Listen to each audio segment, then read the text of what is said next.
Cristo morreu para você ficar livre de você mesmo e para que você vivesse para Ele. Então, 2 Coríntios 5,15, a Bíblia diz: Ele morreu para que os que vivem não vivam mais para si mesmos, mas para aquele que por eles morreu e ressuscitou. Ou seja, o objetivo da morte de Cristo é a exaltação de Cristo. Jesus morreu para que Ele fosse o centro de todas as coisas, para que ninguém mais que vivesse mais para si mesmo, mas para que aqueles pelos quais Ele morreu, vivessem para Ele.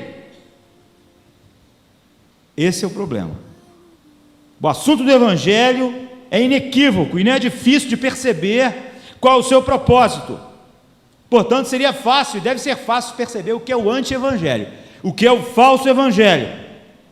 Mas ele prospera hoje, em meio às multidões, e as pessoas se servem dele com alegria, numa mensagem centrada no homem.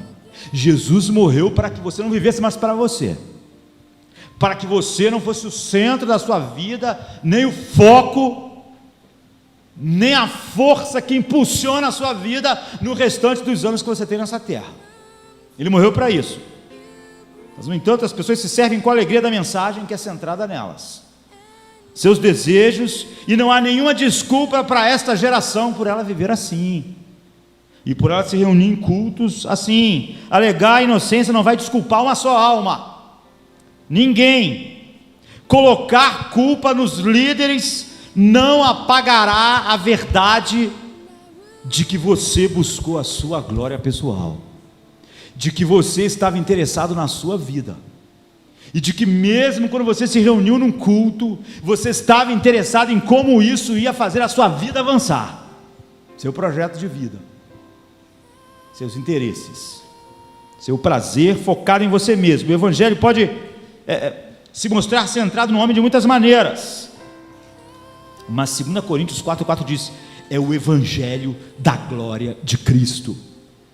Ele morreu para os que vivam, não vivam mais para si mesmos, e Ele é o Evangelho da glória de Cristo, é o Evangelho de uma revelação gloriosa da graça divina, da revelação do propósito de Deus de salvar pecadores indignos que merecem para o inferno, para que vivam em harmonia com a perfeição divina.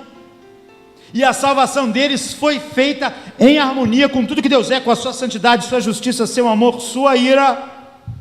E o Evangelho tem um tema: a glória de Cristo, o Evangelho da glória de Cristo.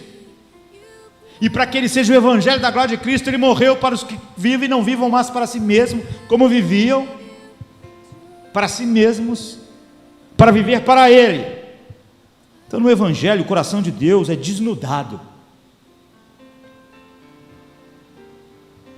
e a plenitude de Cristo se eleva sobre homens indignos, que somos nós, indignos da vida e dignos da condenação, para que esses homens sejam eternamente felizes na contemplação da glória de Deus na face de Cristo,